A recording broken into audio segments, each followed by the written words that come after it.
মোৰ ছাত্ৰ-ছাত্ৰীসকল কালি আগৰটো ক্লাছত মই তোমালোকক অনুশীলনী 1.1ৰ 9 নম্বৰলৈকে সমাধান কৰি দিছিলোঁ আৰু কৰিও দেখুৱাইছা তোমালোকে কাৰোবাৰ ভুল হৈ আছে সেইখিনি শুদ্ধ কৰিবা মই দেখুৱাই দিয়া মতে আজি চোৱাচোন 11 10 11 12 মই কেইটামান পিছৰ প্ৰশ্ন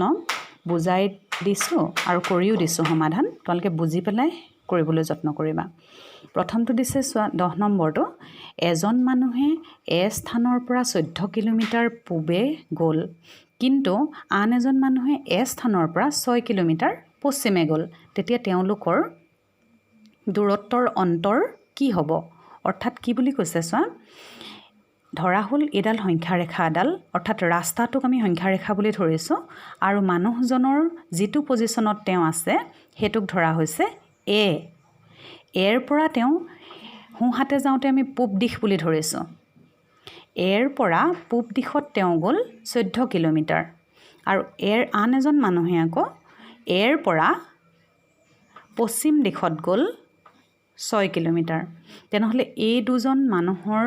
দূৰত্বৰ অন্তৰ কি হ'ব আমি কি কৰিব লাগিব তেতিয়া হলে এৰ পৰা 14 কিলোমিটাৰ আৰু এৰ পৰা 6 কিলোমিটাৰ যোগ কৰিব লাগিব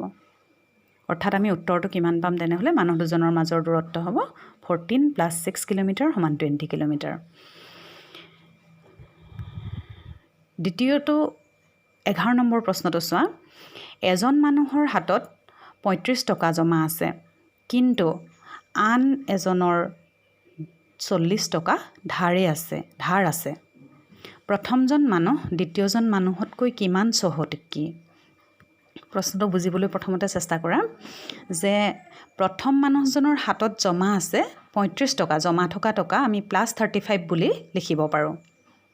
আৰু দ্বিতীয়জন মানুহৰ হাতত আকৌ ধাৰ আছে গতিকে ধাৰ থকা টকাটো আমাৰ কি হ'ব -40 টকা গতিকে প্ৰথমজন মানুহৰ হাতত কিমান টকা থাকিব লাগিব অৰ্থাৎ -40 টকাত কৈও 35 টকা বেছি থাকিব লাগিব গতিকে 35 টকাৰ লগত তেওঁৰ আৰু কিমান থাকিব -40 টকা অৰ্থাৎ তেওঁৰ হাতত বেছিকৈ কিমান থাকিব দ্বিতীয় মানুহজনতকৈ বেছি 75 টকা বেছি থাকিব 35 - -40 এটো 35 + 40 হোৱাৰ লগে লগে 75 টকা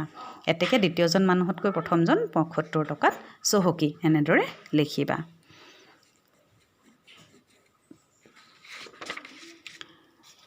12 নম্বৰটো চোৱা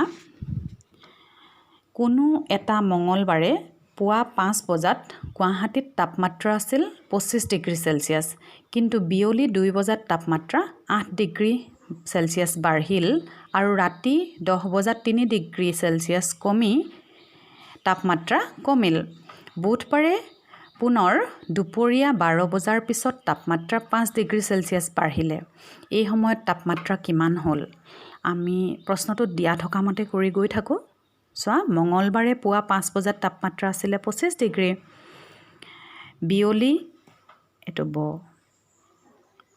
বিয়লি 2 বজাত তাপমাত্ৰা হ'লগৈ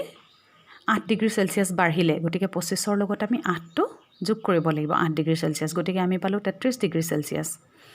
আকৌ ৰাতি 10 বজাত 3 ডিগ্ৰী সেলসিয়াছ কমিলে গতিকে 33 ডিগ্ৰী সেলসিয়াছৰ পৰা 3 ডিগ্ৰী আমাৰ মাইনাস হ'ল কিমান হ'ল 30 ডিগ্ৰী সেলসিয়াছ গতিকে বুধবাৰে দুপৰীয়া 12 বজাৰ পিছত 5 ডিগ্ৰী যদি বাঢ়ে তেনেহলে তাপমাত্ৰা কিমান হ'বগৈ 30 ডিগ্ৰীৰ পৰা আকৌ 5 ডিগ্ৰী বাঢ়িলে গতিকে +5 35 ডিগ্ৰী সেলসিয়াছ আমি এনেদৰে আখৰীয়া অংকবিলাকো কৰিব পাৰিম এতিয়া তাৰ পিছৰ কিটা মই সমাধান কৰি নিদো তোমালোকে নিজেই পাৰিবা কেৱল বুজাই দিছো চোৱাচোন 13 নম্বৰটো অনুৰাধাই বেংকত 3200 টকা জমা থলে আৰু পিছদিনা তাৰে 2540 টকা উলিয়াই আনিলে টকাখিনি উলিয়াই অনাৰ পিছত বেংকত অনুৰাধাৰ কিমান টকা জমা থাকিব এটোটো একেবাৰে ইজি অংক পাৰিবা তোমালোকে তেওঁৰ জমা থকাৰ পৰা তেওঁ উলিয়াই অনা টকাটো মাইনাস কৰি দিলে তেওঁৰ বেংকত কিমান টকা জমা থাকিব উলাই পৰিব উলিয়াবা নিজে 14 নম্বৰটো দুটা সংখ্যাৰ যোগফল দিয়া আছে -5 যদি এটা সংখ্যা 18 হয় আনটো সংখ্যা কিমান হ'ব এটা সংখ্যা 18 বুলি দিয়াই আছে আৰু যোগফল দিয়া আছে -5 গতিকে কিমান হ'ব আনটো সংখ্যা পাৰিবা এটো উলিয়াব যোগফলৰ পৰা আমি কি কৰিব লাগিব এটা সংখ্যাটো মাইনাছ কৰি দিব লাগিব তেতিয়া আনটো সংখ্যা আমি পাই যাম অৰ্থাৎ -5 -18 যেটো উত্তৰ পাবা হেতুৱে হ'ব আনটো সংখ্যা আকৌ 15 নম্বৰটোত দিছে চোৱা -23 লগত কি যোগ কৰিলে যোগফল 0 হ'ব -23 লগত আমি জানিছো +23 যোগ কৰিব লাগিব যোগ কৰিলে শূন্য হ'ব যোগফল অৰ্থাৎ দুটা যোগাত্মক বিপৰীত সংখ্যাৰ যোগফল শূন্য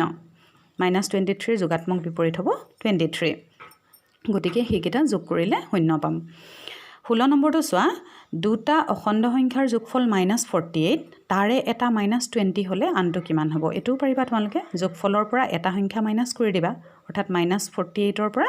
মাইনাস কৰিবা -20 টো উত্তৰ উলিয়াবা কিমান পাবা সংখ্যাৰ 17 নম্বৰটো দিছে সংখ্যা ৰেখা ব্যৱহাৰ কৰি মান নিৰ্ণয় কৰা এটো পাৰিবা তোমালোকে মই দেখুৱাইছো অলৰেডি আগৰ ক্লাছ কেইটাত এইকেইটা সংখ্যা ৰেখা ব্যৱহাৰ কৰি কৰিবা 18 নম্বৰটো দিয়া আছে তলৰ উক্তিসমূহ শুদ্ধ নে অশুদ্ধ বিচাৰ কৰা ইয়াত দিয়া আছে চোৱা লেফট হ্যান্ড সাইড অৰ্থাৎ বাও পক্ষ এটা দিয়া আছে আৰু ৰাইট হ্যান্ড সাইড বা হু পক্ষ এটা দিয়া আছে তোমালোকে -6 +23 +-2 এই সংখ্যা কেইটা যোগফল উলিয়াবা প্ৰথমতে এটোক লিখিবা বাও পক্ষ বুলি বা লেফট হ্যান্ড সাইড বুলি তাৰ পিছতে আকৌ হু পক্ষ বা ৰাইট হ্যান্ড সাইড বুলি এই তিনিওটা অখণ্ড সংখ্যাকো যোগ কৰিবা যেটো উত্তৰ পোৱা দুয়োটাই সমান যদি হয় আনসাৰ কিটা যদি সমান হয় তেনেহলে এটো শুদ্ধ বুলি লিখিবা যদি নহয় তেনেহলে ভুল বুলি লিখিবা 2 নম্বৰটো ঠিক একে ধৰণে তাৰ পিছৰ কিটা চোৱা স্বাভাৱিক সংখ্যাসমূহ বিয়োগত আবদ্ধ আমি আগৰটো ক্লাছত বুজিছিলো বিধিসমূহ পঢ়োতে জানিছিলো যে স্বাভাৱিক সংখ্যাবিলাক বিয়োগত আবদ্ধ নহয় কাৰণটো তোমালোকে জানি থবা যে 7 ৰ পৰা যদি 5 বিয়োগ কৰা আমি উত্তৰটো পাম 2 কিন্তু 5 ৰ পৰা যদি 7 বিয়োগ কৰো তেনেহলে আমাৰ হেতু উত্তৰ কিমান ওলাব -2 হে ওলাব গতিকে উত্তৰটো একেই হ'ব জানো নহয় গতিকে আমি স্বাভাৱিক সংখ্যাসমূহ বিয়োগত আবদ্ধ বুলি ক'ব নোৱাৰো বিয়োগৰ সাপেক্ষে স্বাভাৱিক সংখ্যাসমূহ মানে বিয়োগফলটো স্বাভাৱিক সংখ্যা নহবও পাৰে -2 উত্তৰটো পোৱাৰ লগে লগে হেতু অখণ্ড সংখ্যা হ'ব স্বাভাৱিক সংখ্যা নহব 0 আৰু -670 ৰ ভিতৰত -670 সংখ্যাটো ডাঙৰ আমি নিশ্চয় জানো 0 ৰ পৰা বাওঁফালে থাকিব মাইনাছৰ সংখ্যাখিনি গতিকে 0টোহে ডাঙৰ সংখ্যা হ'ব গতিকে এটো ভুল বিয়োগত ক্ৰম বিনিময় আৰু সহযোগ ধৰ্ম প্ৰযোজ্য নহয় শুদ্ধ কাৰণ বিয়োগৰ ক্ষেত্ৰত আমি অখণ্ড সংখ্যাৰ ক্ৰম বিনিময় বিধি কৰি চালে হি কেতিয়াও প্ৰযোজ্য নহয় আৰু সহযোগ ধৰ্মও প্ৰযোজ্য নহয় এটো বুজি পাইছা তোমালোকে শুদ্ধ গতিকে আজিৰ ক্লাছটো ইমানতে শেষ কৰিছো থ্যাংক ইউ